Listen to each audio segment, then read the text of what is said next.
Today is another entrepreneur story episode on the Tech Your Business podcast. And I think these are my favorite because it gets a lot of people who have tried different things and failed, succeeded, share their stories. And at the end of the day, those stories are relatable to you.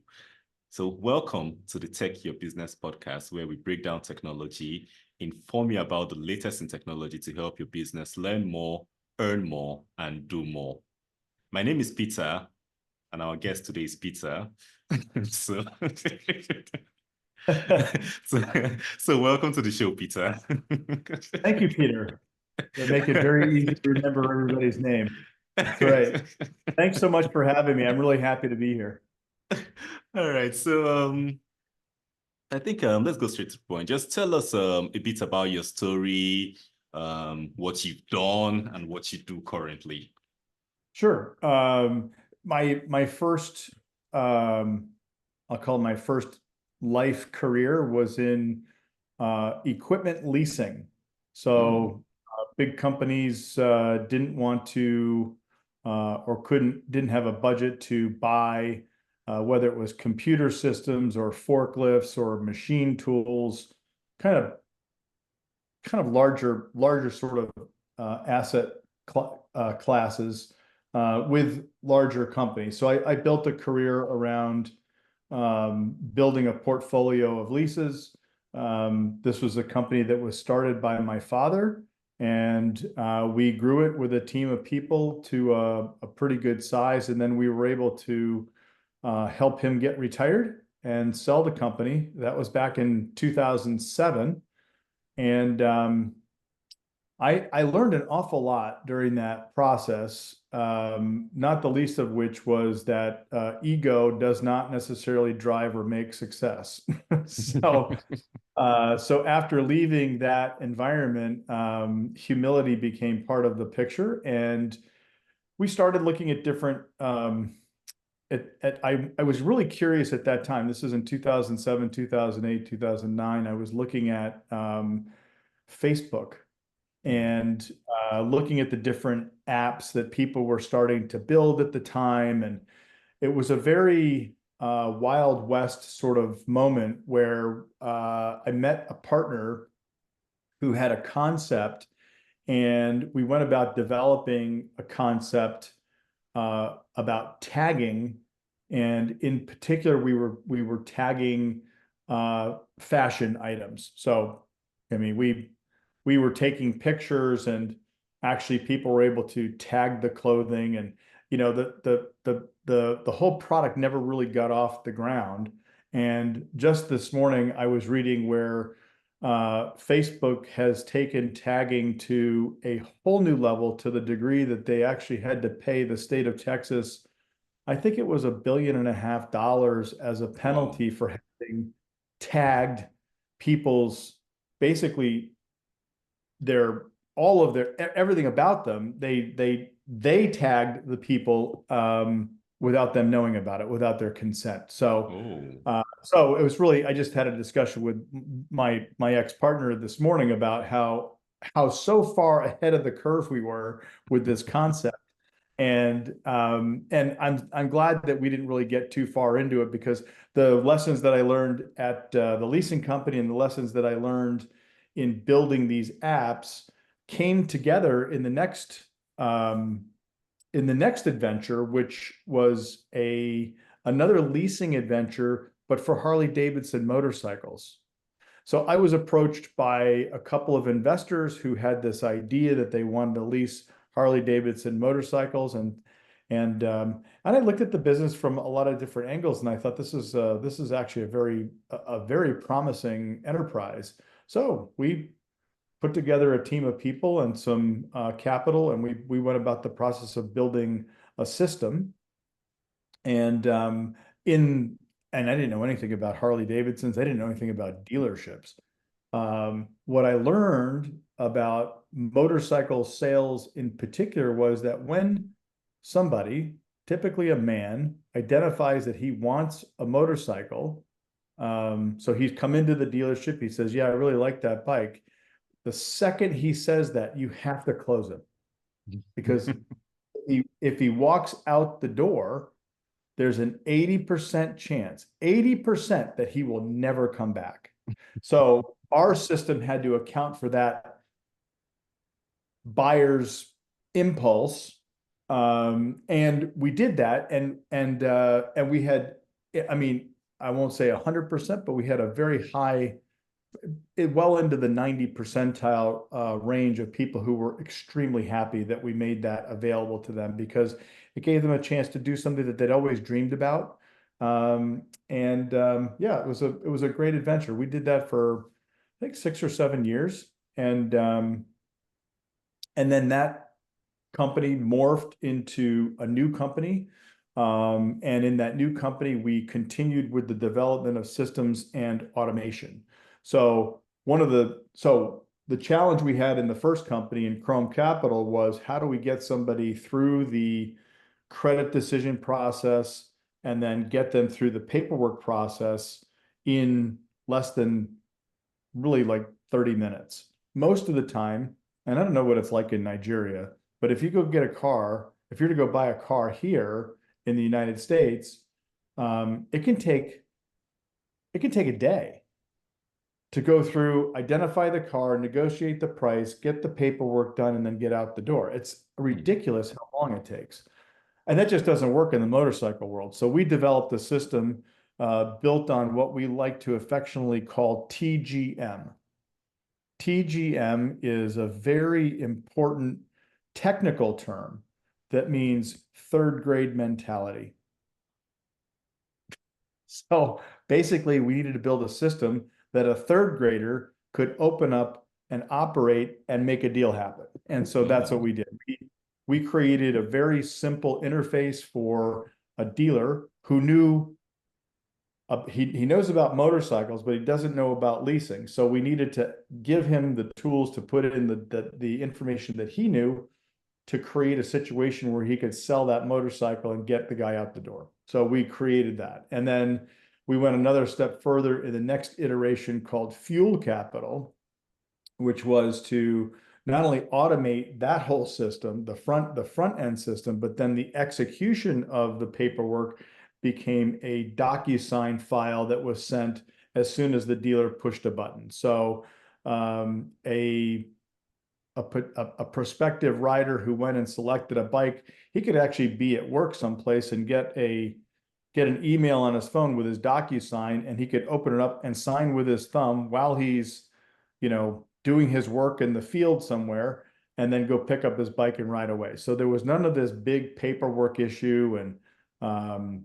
we took all of the hassle out of the transaction, and also the systems that ran our business were tied to those data points in one system. So, and that was a big lesson I learned from the leasing days when we ran that company. We had 4 or 5 different systems that every transaction had to be input into. And as we went and we developed Chrome, the mandate there was build one system, and we got it down to one system, but then we got it down to one system and everything was automated, including once the transaction was completed at the dealer, that we automatically sent money to the dealer. So the dealers they loved our program because not only was it easy on the front end to get somebody onto the bike, but then they got paid right away. So it worked out really quite well. That was a lot of fun to build those businesses, and the concept behind the business was very sound. So I learned an awful lot about building systems. I left that company, and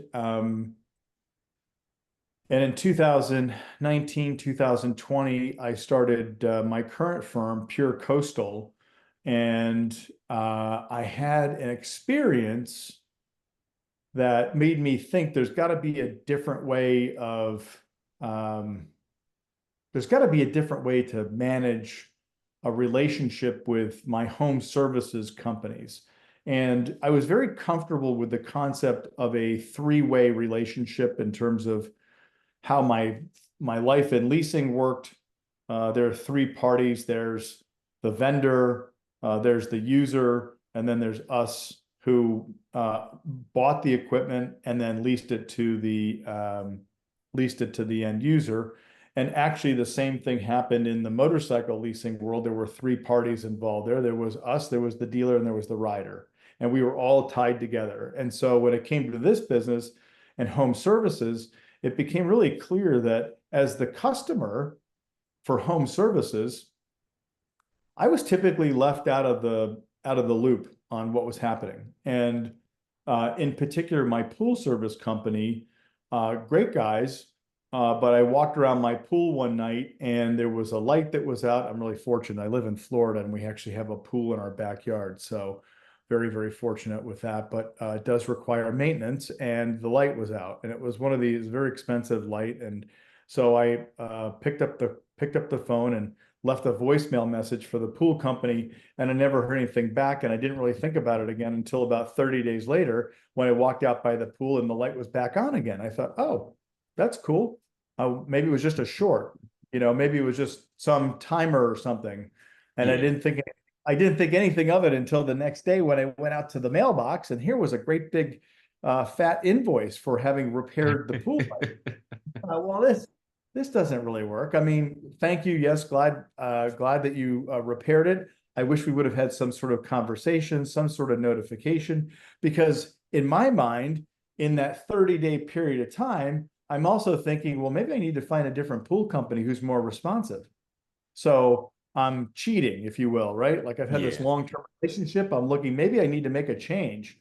So instead of making a change, I brought the owner and his son into a meeting, and we sat down and we talked about my concept for Pro Valet, which is a three-way relationship between the service company, the technicians, and the homeowner. And we talked about that solution, and they said, look, we absolutely need that. So it wasn't like, hey, that's kind of nice. It was like, we really need that, because every service company that I've come in contact with are trying to drive more revenue. They're looking for ways to become more efficient. And they're looking for ways to communicate better with their customers to retain customers. So we put together a platform where we have effectively created automation for scheduling, invoicing, dispatching of jobs, customer payments are automated, and customer communications are automated. So Pro Valet is a little bit like putting, I'm not sure if you guys use Uber in Nigeria. Oh yeah, we do. So it's a little bit like Uber, where when a service technician comes to your home to do some sort of work, he has to check in to see his workload that he needs to do. And when he checks in, there's a notification that goes to me as the homeowner that says, hey, your service is starting. And then when he checks out, your service has been completed. And then there's an automated report that goes to the phone. It also goes to email. If there's an invoice attached to that service, that automatically gets sent to the phone and also an email. But if it goes to the phone, you can pay the bill with your thumb. And we've gone a step further with the concept of service requests. Typically you pick up the phone, you send a text, or you write an email to get some sort of service. And then, like me, you have this sort of vacuous hole that it goes into, and you have no idea what's happening. And Yeah. by the way, on the service company's side, you may not hear because they don't really know what to do with it. That whole request is completely disconnected from their business and what they need to do. They have to take that information and get it into a system, even if it's writing it on a piece of paper, which, by the way, more than half of the service companies across the country here in America, they just write it on a piece of paper. So our system actually gets that request into a system that's attached to that customer, and it can then be dispatched or scheduled, or an estimate can be created. And so it's a way to really add some good grease to the flywheel of a service business and automate a lot of these functions that normally would slow things down. It really grinds things up quite a bit to have to respond to service requests. So So we've built this platform. It's been very happy with the way it's being received. So we're going to continue to grow. It took a long time to put it together, though. It's got, I mean, the detail in it is just awesome. I love how it operates. That's an interesting career. So from the first equipment leasing down to the tagging of fashion, the tagging app, then to leasing again, then to automation, then full capital, and now Pro Valet. Very Yes. interesting journey. Yeah. So this going from these companies one to the other, were you doing them one at a time, or was there a point where we were running more than one company at the same time? Typically it was just one at a time. Okay. I have I already suffer from ADHD. And so inside, even inside running one company, there's a lot of different distractions that can happen. So I haven't figured out yet how to manage more than one company. Although I say that, at the same time, I also know that I have different other sort of side enterprises going, but from a focal point, we have really a clear path forward on one company. It doesn't mean I don't have different, ways of generating income, which, I partner with different people to help make some of that happen. So I guess there are a couple different things, smaller things. Um, they're things that sort of sustain us. They're nothing that's making, a ton of extra money somewhere else. Yeah. Yeah. Okay. So I, I I know. like I like focusing on one mission. I mean, I like when we think about what we do at Pro Valet. So the name of the company is Pure Coastal, but the product is called Pro Valet. And we just launched a new website. It's very cool if you want to check it out, provalet.io. Um, they're just a lot of well, there's a lot that needs to be addressed in one company. So I tend to focus on, let's create a channel of focus on the mission, which for us every day when we wake up is how do we help people save time and money, right? How do we put more time and more money back into somebody's life? And when we think about the effect of the automation of what we're doing, we do that every single day. Every one of our clients has a new capacity for a new amount of focus in their business because they're not distracted with the manual tasks of taking a piece of paper and trying to convert it into, a business function. All of the scheduling is automated. All of the invoicing is set it and forget it. I never have to go back into QuickBooks. In fact, we have a two-way sync with QuickBooks. So you set up your invoicing in Pro Valet and it goes out automatically. And I think the number right now, it's north of 70% of all invoices that go through the Pro Valet payments system are paid and sitting in an account, the service company's account, within 7 days. So 70% of his monthly billings are in the bank in the first 7 days of the month. So he has all of his working capital for the month in there. He only has to worry about that other 30%, which tends to come in before the halfway point in the month. And again, this is because we've given people the ability to simply pay, either turn on auto pay or pay with their thumb. So he's not waiting for checks to show up. He doesn't have to call and chase people for money. It's a very simple process. All right. So I think I can relate it to you for the ADHD part too, because that's why I asked that question. I get ideas probably twice a week or thrice a week. Yeah. And it's really stressful. So when you look at, I know you probably had other ideas when you started building a Pro Valet. So what made you pick Pro Valet out of the other things to focus on? Some of it, well, the origins of Pro Valet started before I had the problem with the pool light. I was trying to create a reservation system where it's a little, I don't know if, do you guys have like Open Table? You use Open Table as Open a table? tool No, no, no, for no, no. creating But I restaurant think reservations? but I think I've used that in the UK for Yeah. restaurants and co. Yeah. Yes. Yeah, and it works really well. So I have my vice, the thing that I spend more time on than I probably should is boating. I love to be on the water. And we live right near the water, and I have the ability to I have a boat that can get put in the water, but I have to call them on a phone. I thought, it'd be nice if we created a reservation system where I could say, I'll be there on Saturday and at 10 a.m. and can you help me provision the boat, make sure that it's ready to go and things like that. So I started with that concept of what that would look like. And I went around to different marinas in our area and talked to them about the likelihood of that service or that kind of a system being successful.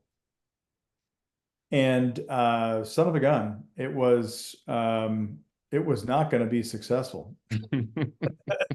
So I can have ideas, but I have learned to exercise care and caution when it comes to understanding the size of the market. Is how much room do I have to grow this idea into this marketplace? And by the way, does the marketplace need it? So this is probably one of the most important things I learned from a gentleman by the name of Ted Jurassic. He is the manufacturer of fly fishing reels, super high quality, handcrafted Tybor fishing reels.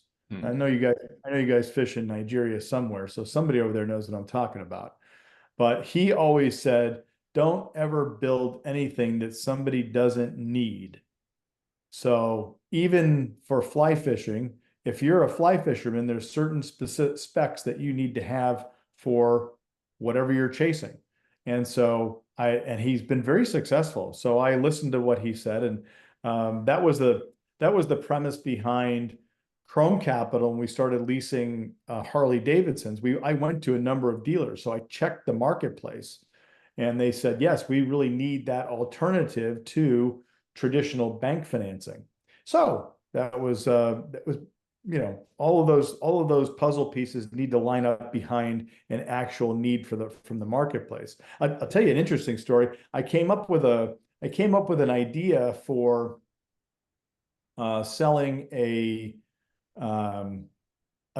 kitchen device. Let's just call it a widget of some kind. Yeah. And like a cool idea, like, something that you could sell for, a few dollars, and you could sell millions of them. And, it would be like it'd be one of those businesses you'd like to just turn on autopilot, and the orders would come in, they'd go to the manufacturer, and they would just simply sell them out, and you just pick up your piece along the way as a toll taker. Yeah. And I love that. I love that concept. And I came up with an idea for something. And my mom, she was a kitchen maven. Like, if there was a kitchen tool or an interesting kitchen device, she would be all over it. She loved those things. Remember the salad spinner? I don't know if you guys ever had these. Yeah.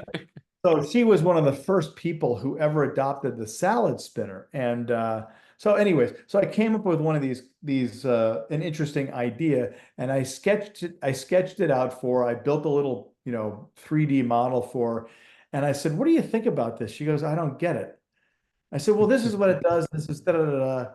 And she's looking at it kind of funny. I said, if I gave it to you, not would you buy it, but if I gave it to you, would you use it? She goes, no.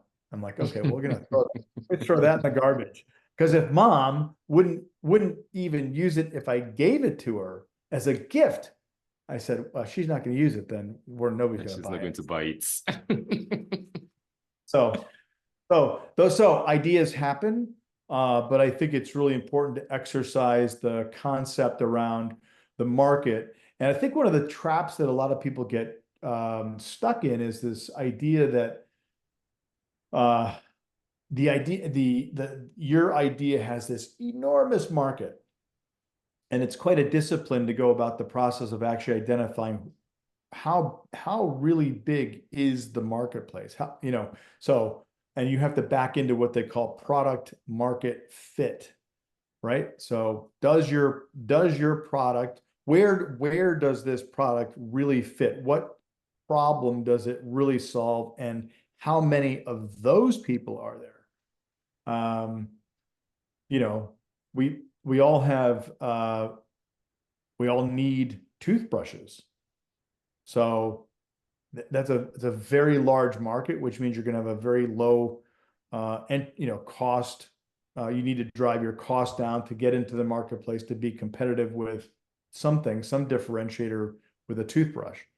I always like something that's not really been thought of before, and so to the extent that there was financing available for Harley Davidsons, that was there, but it was traditional loan financing. But when I looked at the actual utilization of motorcycles, how long did people ride on a motorcycle?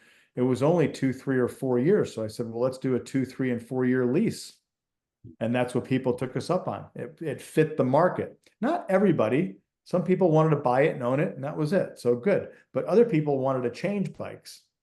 So we fit a part of that market. So again, you look back at market fit and who really is going to take you up on it.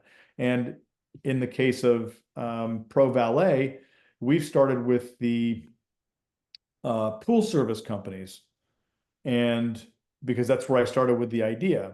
But we built the platform in what I refer to as an agnostic way. The system doesn't really care if you're a pool service business or a lawn care business or some other home services business. You can easily run any service business through Pro Valet because we've made it infinitely customizable for each business.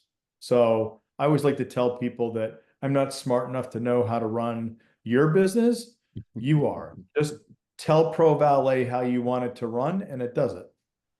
So interesting. So yeah. the people using this, the dealerships that use the tool for financing, and then the home services company using Pro Valet, do you have any success stories from them on probably the time they've saved, the money they've saved, the amount of client satisfaction that has increased, things like that?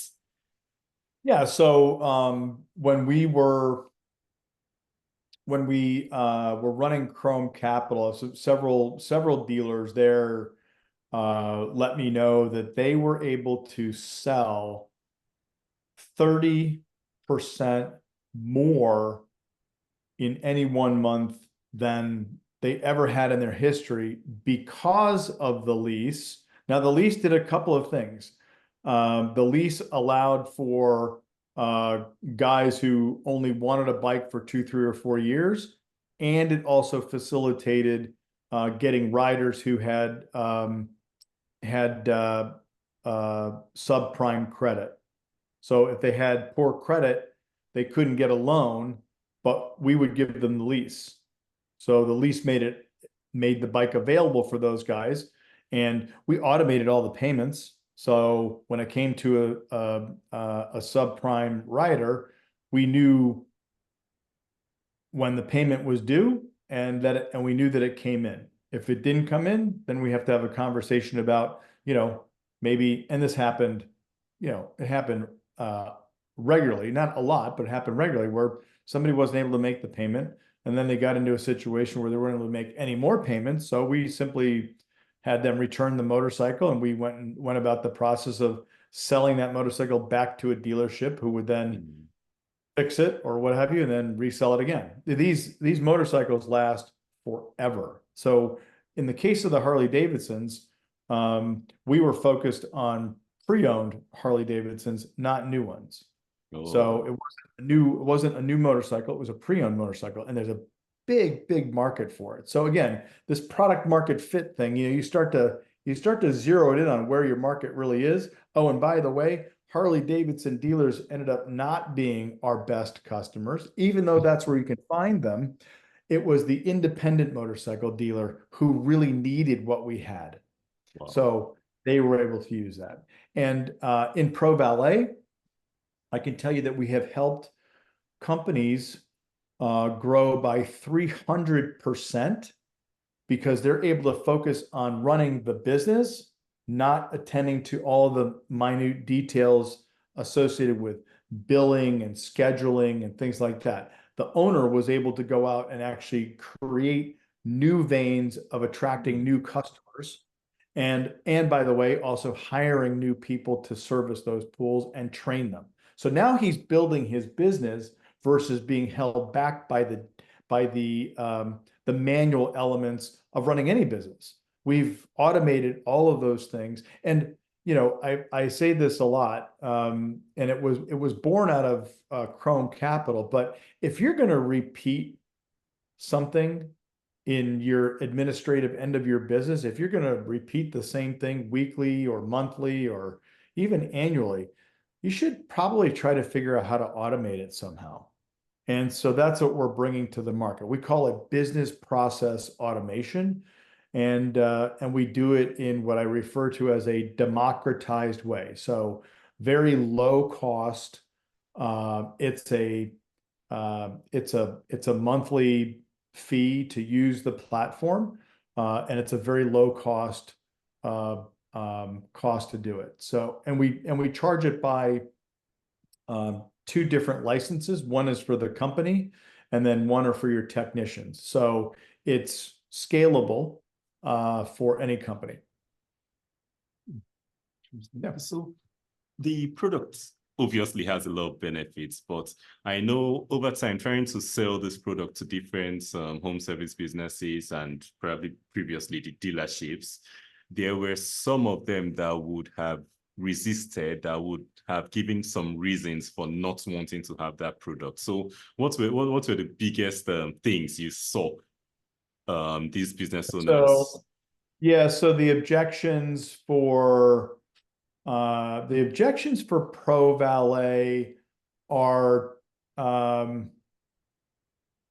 typically, again, the objections are probably more isolated to somebody they're outside of our product market fit, what we call ICP, our ideal client profile. And so the resistance will come from a larger pool company that also has a retail storefront. And they would resist it because what they really need more than the front end field service management, they really need an internal inventory system. They're really more focused on that. The concept of field service management, they can satisfy that with other tools that are in the marketplace.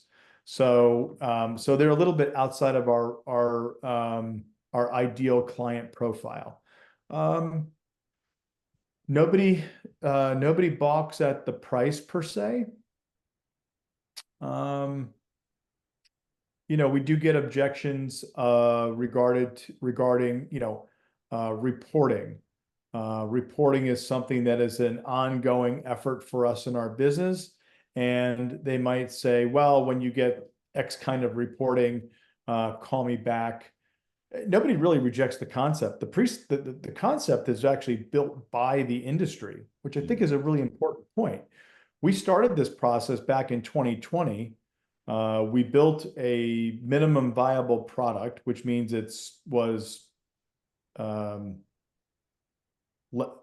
wasn't super expensive to build, but we built the components and we put it into the marketplace. And we asked for feedback. Would people buy it? We had people take us up on the offer. They really wanted it. They really wanted to sign up. But then they also gave us a lot of feedback that told us how we needed to build it, what would really serve them. And so we went about that process for the last 3 years, and we really just came to market in March of this year.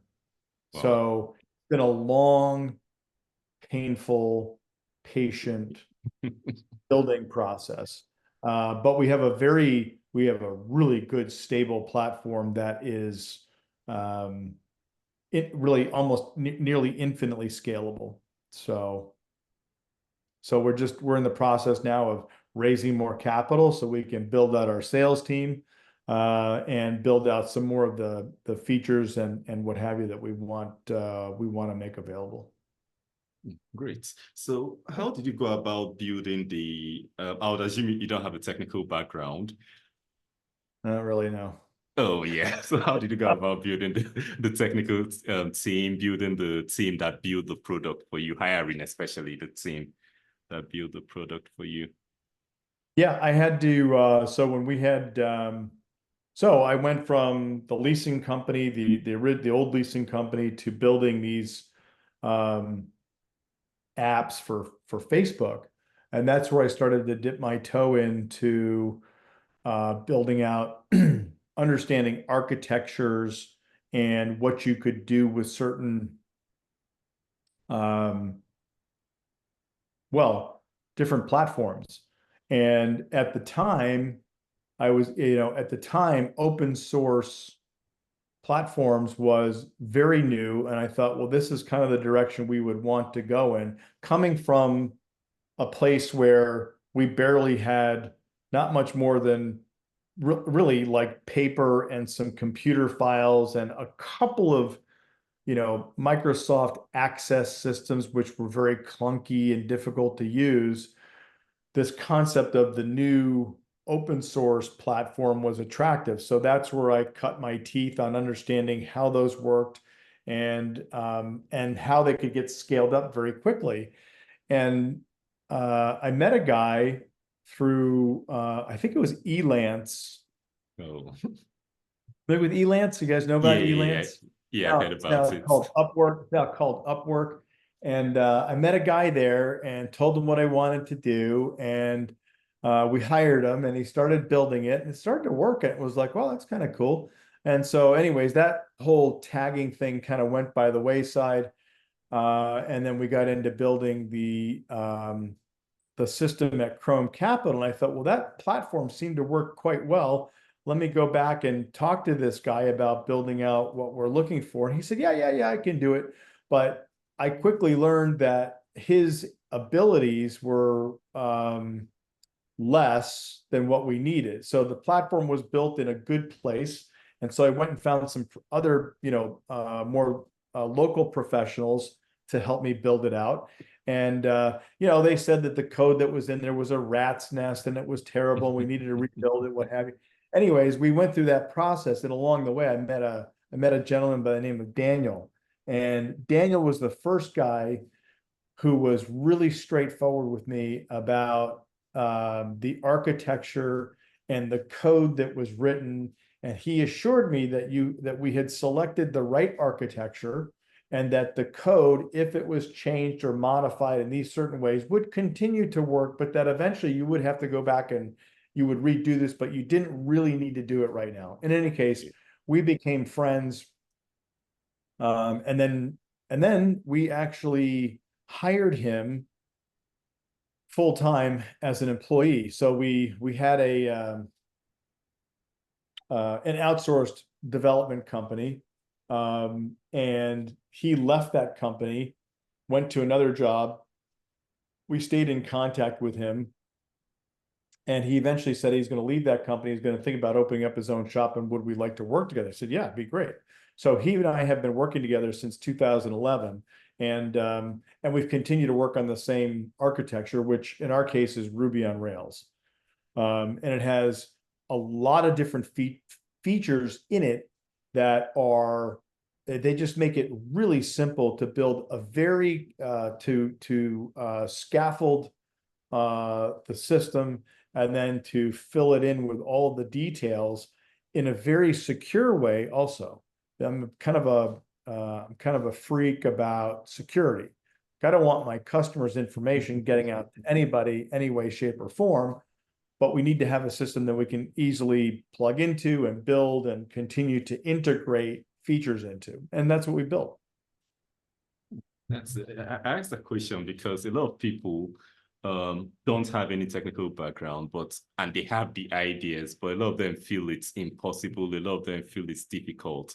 But this answer you gave is actually the answer a lot of founders who have been on the show have given to, because you have the idea, then you look for who can build the idea. But you as a person with the idea, you have a clearer picture, you have the vision, you know where thing wants to go. Because I always tell people that the technical part to me is not even the hardest part, because you're just translating the idea into what the computer would understand. That's Yeah, what I always tell people. So it exactly. shouldn't be a scary thing. That's right. Exactly Yeah. right. You know, in my mind, I don't need to know the language that takes my idea and transmits it into some function on a computer. I just need to know what my end result is. And you Yes. know, as a kid growing up, I did a lot of home building and you know, home improvement stuff, and I've always been involved in some measure of physical sort of like building. And what I find is it's really not that different building a system, a computer system, than it is a house. And I mean, this is how I visualize it. And so that makes it easier for me to conceive of what the solution can be. But just like building a home, virtually anything is possible. You know, it just is going to maybe take more time and more money than you think. So, you know, we can take this window that we built into the home over here and we can move it over here if you'd like, but it's going to take time and it's going to take money and it might take some engineering depending upon, you know, what are we supporting where we're putting that window in. So it's the same way with building a system. If I can visualize what it ought to do, then we can build it. In the case of Pro Valet, you know, it wasn't this was not simple math.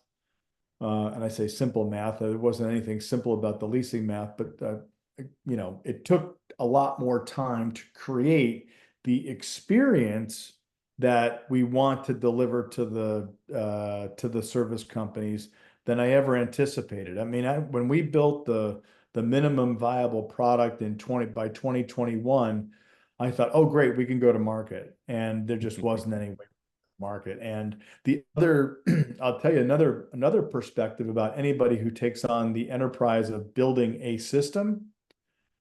You're never done, ever. True. So I talk about this with a lot of with investors and with other advisors that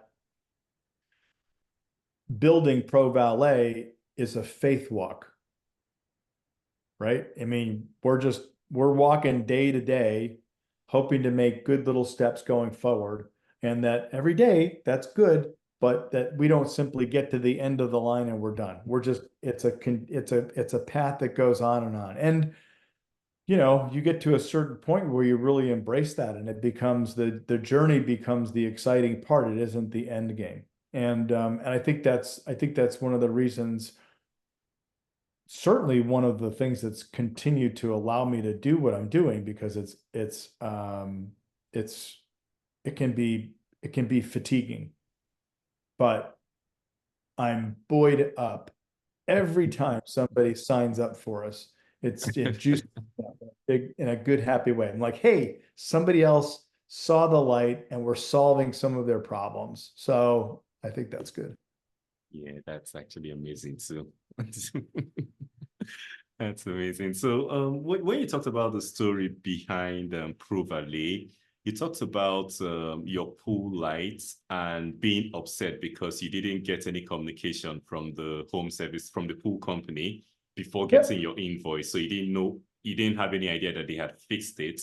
But with the Pro Valet solution now, everything is automated, the invoicing, the scheduling, and everything. So, what's your advice for companies to balance that human touch, which probably upsets you, and automating everything? So, well, if you know a service company, I I don't know. It's hard. Again, I never want to tell anybody how to run their business, but I think that if they find opportunities to automate elements of their business, all of that builds up towards a better, you know, a better business. Um, and it also ends up with, I think a more rewarding experience as a business owner. Yeah. Right. So, I'd like to think that Pro Valet would be, I have a vision for Pro Valet that, any service company, that would start a business or that is in business would say, I use Pro Valet, because I couldn't live without it. Right. Mm. So I can't, so in the same way that I'll use QuickBooks as an example. People use QuickBooks as an accounting software platform. And 25 years ago, QuickBooks was around, but not everybody used it. Now it's accessible to anybody, anywhere, and they can run all of their books right from any computer screen. And it's really simple. And so that's the same concept we have behind Pro Valet. In fact, one of the things that we're doing is modeling our growth, our product growth after Shopify, which is, I'm sure you guys use Shopify when you have somebody who has a digital storefront. Yeah. Shopify is sort of I'll call it the anti-Amazon store that facilitates a remarkable customer experience. So one of the things I love about Shopify is that you can customize your shop, but they have all of the framework in there to create a really clean customer experience. And that's exactly what we're building with Pro Valet. I'll give you an example. In Shopify's mobile app that they call Shop, anybody that you bought something from that has a Shopify shop, they have all of those little connection tiles to those companies. You can open up this app if you think, oh, I need to reorder something. Like there's a company, it's in Africa. I'm not sure where it is. It's called Mavuno Harvest. There's beautiful dried fruits and nuts, and they use Shopify. And when I want to reorder, I open up my shop app and I click on their little tile and I can open it up and I can reorder right from there. I don't have to go to their website. I don't have to do anything. And so we've done that with Pro Valet, where you have a tile for each one of your service companies. So assuming that your pool service, lawn care, home cleaner, home watch,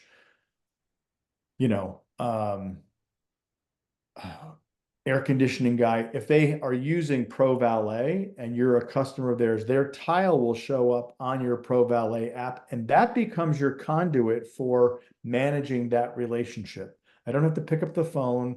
I don't have to send a text or an email. I've got everything I want right there. I can see all of my service history. I can see my upcoming history. I can request service. I can pay a bill. I can rate the company. All those interactions that you would, that are in all these different places right now are now centralized into one experience on your phone. So that's where we're taking Pro Valet. So that sounds like a rather complex app, and like you said, it took a couple of years for you to get it to where it is now. So building Pro Valet, what was the biggest tech challenge you and your team encountered? The biggest tech challenge we encountered was a dearth of talent. So we had in 2021, when we had our MVP, our minimum viable product. So this is like the product that, is shaped and works and operates, and that's cool, but it's not something you can take to production. And so in 2021, we said, okay, I went and I raised some capital and we went to the marketplace to build the app. I could not find any developers that were worthwhile. Every developer that I ran into, and I used Upwork, I used a number of different resources to try to find people. And the quality, the caliber of the talent that was out there were not a fit for what we were doing. And so we spent a ton of money. So my biggest challenge was in finding, people that could understand what we wanted to do and also could actually execute on writing code. And when we write code, we have a very high expectation for what they call test code. So you write code to do something, and then in our case, we build test code under it, which makes sure that the code that you wrote doesn't break anything else in the system. And so it takes longer to do that. And there's a couple different philosophies around this. I like to do it that way. So that way I'm not going back and rebuilding something like we did at Chrome Capital. We had to do that because we didn't have test built in. So anyways, so we built something for an enduring future. The other challenge, so finding good talent was a big challenge. It was very expensive to hire people who were of mediocre quality. The other tech challenge we have is that some of the tools that we use update, and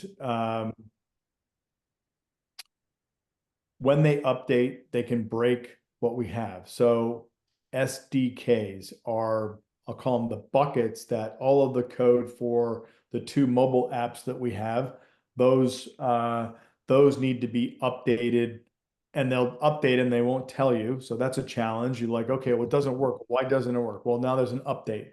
So we have to go through the time and expense of actually updating the code to meet the new bucket that the code sits in. That's a very frustrating thing that's happened a number of times. We now have a system in place that gets us ahead of that. So which is good. Other challenges have been, we've had some challenges with getting the apps approved in the Apple Store. Back when we first started, there were changes that happened in sharing. What kind of information could you share, or what kind of language were you using to let people know that you were not sharing their information, which is more along the lines of what we were doing.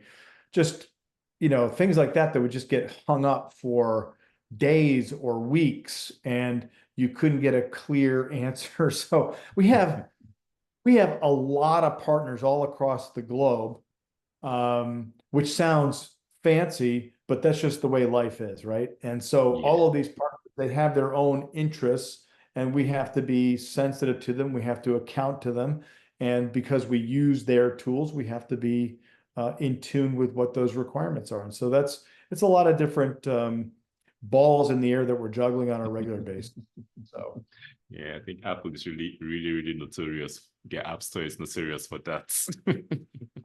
Look, they want to make sure they're putting out good quality product, which I respect an awful lot. So we figure it out, but it can take some time.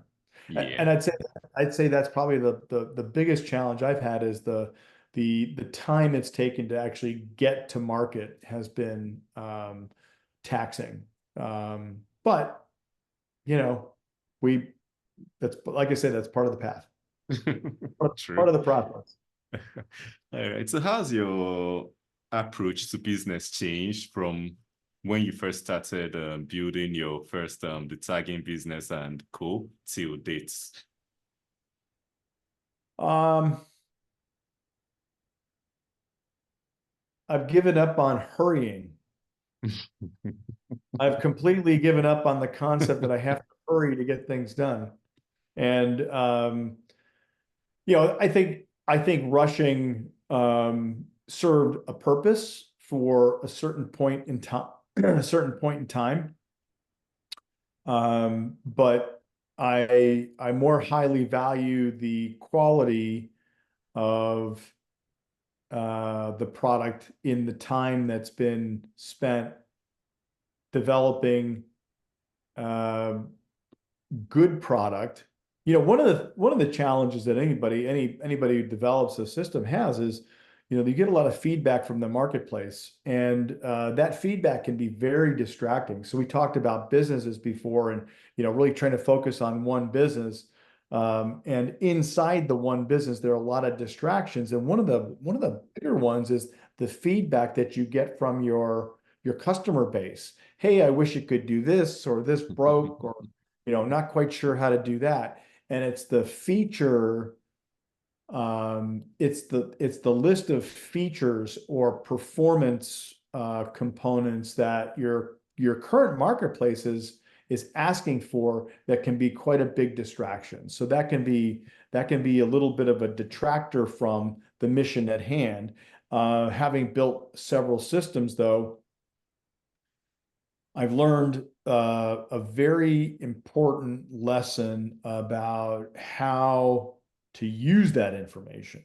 And it goes through one filter, and then we decide what's going to happen with it. And the single filter is this feedback relevant to the product for most of my customers, or is this something that is focused more around this person's business alone? Like, this guy, all these guys run their businesses a different way. They all operate very differently. And so you have to be careful about the suggestion. Is it for his specific type of manner and the way he runs his business? Or is this something that we should look at and it would be applicable to, you know, most of the other businesses we have? And once we've determined that, then we would take it and either say, thank you very much, we'll think about that, or thank you very much, let's put that on the development board, and then we put it into the queue, and we craft a story around it, is what they call it.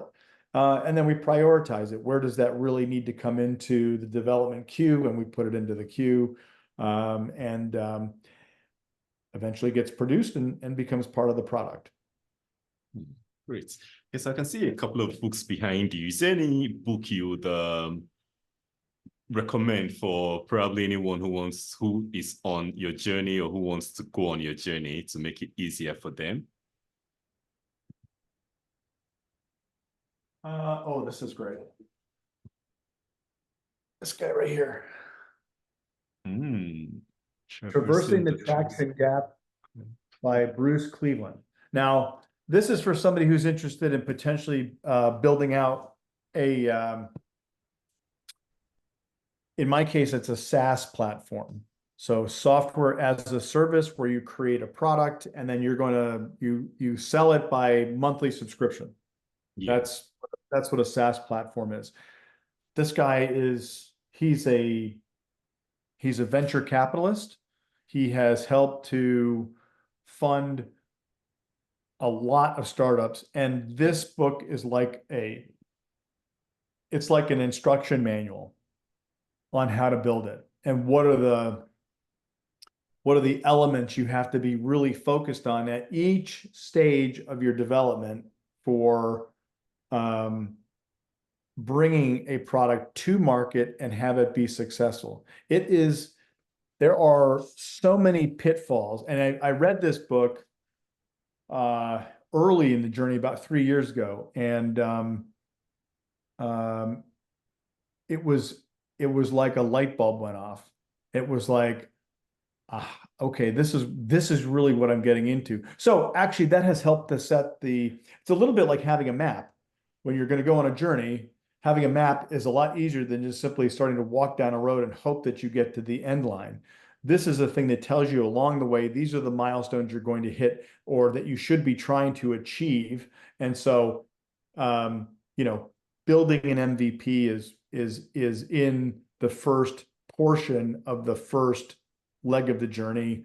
Go to market is a big part of the third leg, but getting your product to product market fit is one of the biggest pieces that needs to happen. And so we're actually still in that phase, even though we have gone to market. really identifying product market fit is one of the things that we continue to wrestle with, because it's the market that will tell you what Yeah, if you're fitting or not, and true. it will actually help to shape the your ideal client profile, and then you know who you should be marketing to. Sure.